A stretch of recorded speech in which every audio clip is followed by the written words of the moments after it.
என் அன்பு பிள்ளையே, இன்று உன் அப்பன் உனக்கு சவால் விட்டு சொல்கின்றேன்.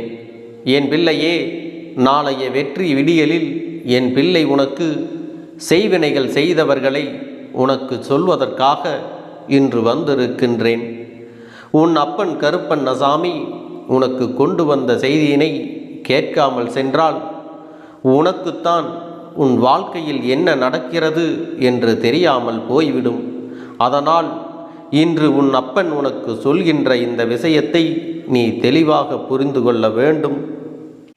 என் தங்கமே, உன் வாழ்க்கையில் ஆட்டி படைத்த ஒரு பிரச்சனையை இன்றே முடிவுக்கு கொண்டு வந்தாகிவிட்டது. உன் இல்லத்திற்கு வந்த முன்னோர்கள் அதை சரி செய்து விட்டார்கள் என்பதை நீ புரிந்து கொள்ள வேண்டும். என் தங்கமே, உன் வாழ்க்கையில் உனக்கு செய்வினைகள் செய்து உன் வாழ்க்கையை அழிக்க நினைத்த இவர்களுக்கு நிச்சயமாக ஒரு பாடத்தினை புகட்ட வேண்டிய கட்டாயம் ஒரு அப்பனாக எனக்கு நிச்சயமாக இருக்கின்றது. இவர்கள் செய்த செய்வினையில் இருந்து நான் உன்னை காப்பாற்றி விட்டேன். ஆனாலும் செய்வினைகள் செய்ய நினைத்ததற்கும் உனக்கு செய்வினைகள் செய்து அதனால் நீ படும் கஷ்டங்களை வேடிக்கை பார்த்ததற்கும் அவர்களுக்கான தண்டனை நிச்சயமாக கிடைக்க வேண்டுமல்லவா? அந்த தண்டனையை கொடுப்பதற்காகத்தான் இன்று உன் அப்பன் கருப்பன் உன்னோடு பேசிக்கொண்டிருக்கின்றேன். உன்னிடத்தில் சொல்ல போகின்ற இந்த விஷயங்களை எல்லாம் நீ சரியாக புரிந்து கொண்டால் நிச்சயமாக உன் வாழ்க்கையில் என்ன நடந்து கொண்டிருக்கிறது என்பதை நீ தெரிந்து கொள்வாய். என் தங்கமே, எந்த விஷயங்கள் உன் வாழ்க்கையில் உனக்கு தீராத பிரச்சனைகளாகவும் உன் இல்லத்தில் என் நேரமும் சண்டைகளும் சச்சரவுமாக வந்து கொண்டே இருக்கிறது அல்லவா? உன் இல்லத்திலே அமைதி என்ற ஒன்றே இல்லை. எதற்கெடுத்தாலும் சத்தம். அக்கம் பக்கத்தில் உள்ளவர்கள் எல்லாம் வேடிக்கை பார்க்கின்றார்கள் அல்லவா? உனக்கு சத்தமிட விருப்பம் இல்லை. அவர்களிடம் சத்தமிட வேண்டாம் என்று சொன்னாலும் அவர்கள் கேட்பதாக இல்லை. அக்கம் பக்கத்தில் உள்ளவர்கள் எல்லாம் வேடிக்கை பார்க்கிறார்கள் என்று சொன்னாலும் அவர்கள் அந்த கட்டுப்பாட்டில் இல்லை. இப்படி ஒவ்வொருவரின் மனநிலையும் ஒவ்வொரு விதமாக இருக்கும் பொழுது எப்படியெல்லாமோ வாழ வேண்டும் என்று நினைத்த இந்த வாழ்க்கை உனக்கு இப்படி அடுத்தவர்கள் சிரித்து வேடிக்கை பார்க்கும் அளவிற்கு மாறிவிட்டதே. நமக்கு மட்டுமே என் குடும்பம் இப்படி இருக்கின்றதே என்று சொல்லி என் பிள்ளை நீ வேதனைப்பட்டு கொண்டிருந்தாயல்லவா? உன்னுடைய குடும்பத்தில் இதற்கு முன்னால் இப்படியெல்லாம் நடக்கவில்லை. சில காலங்களாகத்தான் இதுபோன்று ஒற்றுமை இல்லாமல் எப்பொழுதும் சண்டைகளும் சச்சரவுகளும் ஆக இருந்து கொண்டிருக்கிறது.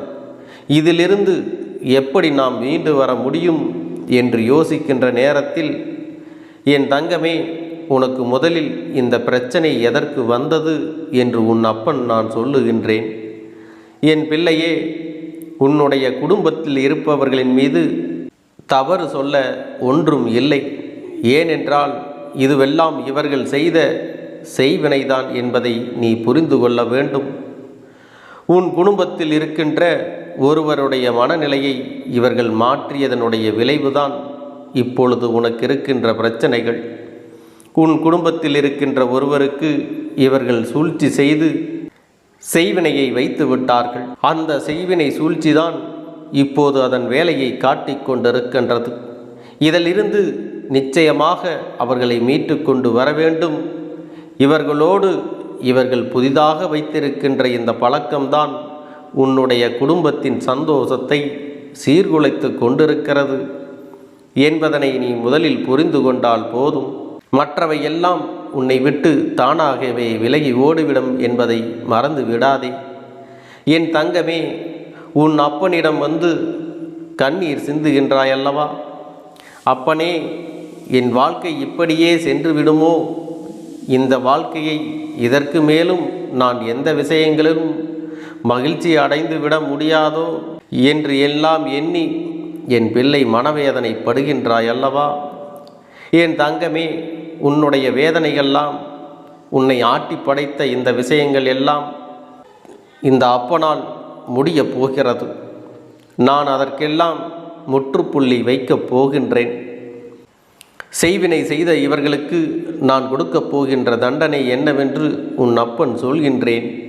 அவர்களுக்கு தண்டனை என்று சொல்வதை விட சரியான பாடத்தினை நிச்சயமாக புகட்டித்தான் ஆக வேண்டும். இவர்களுடைய எண்ணங்கள் என்னவாக இருக்கின்றது தெரியுமா?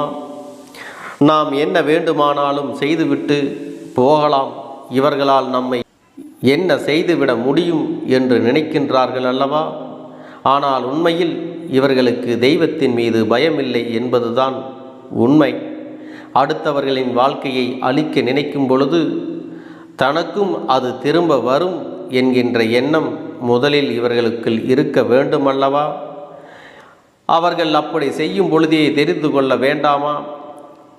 இந்த கேடுகெட்ட மனிதர்களுக்கு தெய்வத்தின் மீது எந்த ஒரு பயமும் இல்லை என்று, தெய்வத்தை பற்றி எந்த ஒரு கவலைகளும் இவர்களுக்கு இல்லை என்று நீ தெரிந்து கொள்ள வேண்டாமா? என் பிள்ளையே, இதற்கான தண்டனைகள் இவர்களுக்கு கிடைக்கப் போகின்ற நேரம் வந்துவிட்டது. இதற்கான சூழ்நிலைகள் எல்லாம் மாற வேண்டிய காலம் வந்துவிட்டது. என் தங்கமே, இந்த வாழ்க்கை உனக்கு தந்திருக்கின்ற அத்தனை சோதனைகளும் இனிமேல் நீங்க வேண்டும். இந்த வாழ்க்கை உனக்கு கொடுத்த அத்தனை கஷ்டங்களுக்கும் பதிலடி தந்து அவையாவும் உன்னை விட்டு விலக வேண்டும். யாருக்காக இத்தனை காலமும் பிரச்சனைகளை நீ சுமந்தாய் என்பதை உணர்ந்து கொண்டால் இந்த செய்வினை செய்தவர்களுடைய எண்ணங்கள் எல்லாம் அப்படியே நீங்கிவிடும். என் தங்கமே, இவர்களுக்கு நான் கொடுக்கப் போகின்ற பாடம், எந்த ஒரு விஷயத்திற்காக உன் வாழ்க்கையில் செய்வினையை செய்ய இவர்கள் துணிந்தார்களோ, எந்த ஒரு விஷயத்தை உன் வாழ்க்கையில் ஏற்படுத்தி உன்னை காயப்படுத்த இவர்கள் நினைத்தார்களோ, அந்த ஒரு விஷயத்தை நான் அவர்களுக்கே செய்து கொடுக்க போகின்றேன். செய்வினைகள் என்பது அத்தனை சாதாரணமான காரியம் கிடையாது. என் தங்கமே, ஒரு குடும்பத்தில் இருக்கின்ற ஒருவருடைய மனதை கலைத்து அவர்களுக்கு காயத்தை கொடுக்கிறார்கள் என்றால் நிச்சயமாக அந்த விஷயம் நாம் கவனிக்கப்பட வேண்டியது. சரியான நேரத்தில் நிச்சயமாக அவர்களுக்கு தண்டனை கொடுத்துவிட வேண்டும். இவ்வளவு மோசமான எண்ணங்களோடு இந்த தீய மனிதர்கள் இங்கே இருப்பது சரியான விஷயம் அல்ல. இத்தனை காலமும் உன் வாழ்க்கையில் உனக்கு கஷ்டங்களை கொடுத்தவர்கள் எல்லாம் இனி உன்னை விட்டு விலகிச் செல்லப் போகின்றார்கள் என்று நினைப்பதில் ஒரு வகையில் உனக்கு சந்தோஷம் இருந்தாலும், மற்றொரு வகையில் இவர்கள் மீண்டும் நம்மை தேடி வருவார்களோ? ஏனென்றால் நம்முடைய மனதுதான் இலகிய மனதாய் இருக்கிறதே. மீண்டும் நம்மிடம் வந்து நின்றால் நாம் நிச்சயமாக இவர்களுக்கு நம் வாழ்க்கையில் இடம் கொடுத்து விடுவோம் என்கின்ற பயம் உனக்குள் இருக்கின்றது. என் பிள்ளையே, எல்லோருக்கும் ஒரு பொறுமை இருக்கின்றது. அந்த பொறுமைக்கும் எல்லை இருக்கிறது. அந்த எல்லையை கடக்காத வரை மட்டும்தான் அவர்களால் உன்னுடைய வாழ்க்கையில் ஆட முடியும். அந்த எல்லை முடிந்து விட்டது என்றால் இதற்கு மேல் இவர்கள் வாழ்க்கையில் ஆட முடியாது. ஏனென்றால் ஒவ்வொரு நாளும் ஒவ்வொரு விதமான பிரச்சனைகளை செய்து கொண்டிருக்கின்ற நேரம் உன்னுடைய வாழ்க்கையில் இவர்கள் வேண்டுமென்றே நிம்மதியை குலைக்க அங்கும் இங்கும் ஓடி அலைந்து கொண்டிருக்கிறார்கள். இவர்களுக்கு வாழ்க்கை எந்த நல்லதையும் செய்து கொடுக்க போவது கிடையாது. எந்த நேரத்திலும் இந்த வாழ்க்கை அவர்களுக்கு நன்மைகளை தரப்போவது கிடையாது. எப்பொழுதும் போல இந்த வாழ்க்கையை பற்றி எந்த ஒரு சிந்தனைகளும் இல்லாமல், இவர்கள் அடுத்தவர்களின் மனநிலையை பற்றி கவலைப்படாமல் நாம் எதை வேண்டுமானாலும் செய்துவிடலாம் என்று நினைக்கின்றார்களோ, அப்பொழுதே இவர்களின் வாழ்க்கையில் இருந்த அத்தனை விஷயங்களும் அவர்களுக்கு முடிந்துவிட்டது. இதற்கு மேல் அவர்களுக்கு நன்மை என்று நடக்க எந்த ஒரு விஷயமும் கிடையாது. அடுத்தவர்களின் நிம்மதியை கெடுக்க வேண்டும் என்று இவர்களுக்குள் எண்ணங்கள் இருக்கும் பொழுது நிச்சயமாக இனி ஒரு நாளும் அவர்களுடைய வாழ்க்கையில் நீ தலையிடவும் முடியாது. ஏனென்றால் நல்லவர்களாக இருந்தால்தானே அவர்கள் வாழ்க்கைக்குள் தலையிட வேண்டும். இவர்கள் இனிமேல் அவர்களுக்கான நேரத்தை எதிர்நோக்கி காத்திருக்க வேண்டியதுதான். ஏனென்றால் இந்த கருப்பன் அவர்கள் வாழ்க்கையில் இனி ஆடப் போகின்ற ஆட்டம் எப்படி இருக்கப் போகின்றது என்று என் பிள்ளை கண்குளிர காணத்தான் போகின்றாய். அவ்வளவு எளிதாக இனி நான் அவர்களை விட்டுவிட மாட்டேன் என்பதை நீ புரிந்து கொள்ள வேண்டும். என் தங்கமே, உன் மனதிற்குள் இருக்கின்ற வேதனைகளை எல்லாம் விட்டுவிட்டு, உன் மனது சுமக்கின்ற சுமைகளை எல்லாம் மறந்துவிட்டு, இனி நடக்கப் போகின்ற நன்மைகளை மட்டும் நீ காண்பதற்கு தயாராக இருக்க வேண்டும். உன் அப்பன் கருப்பன் உனக்கு நல்லதை நிச்சயமாக நடத்தி கொடுப்பேன்.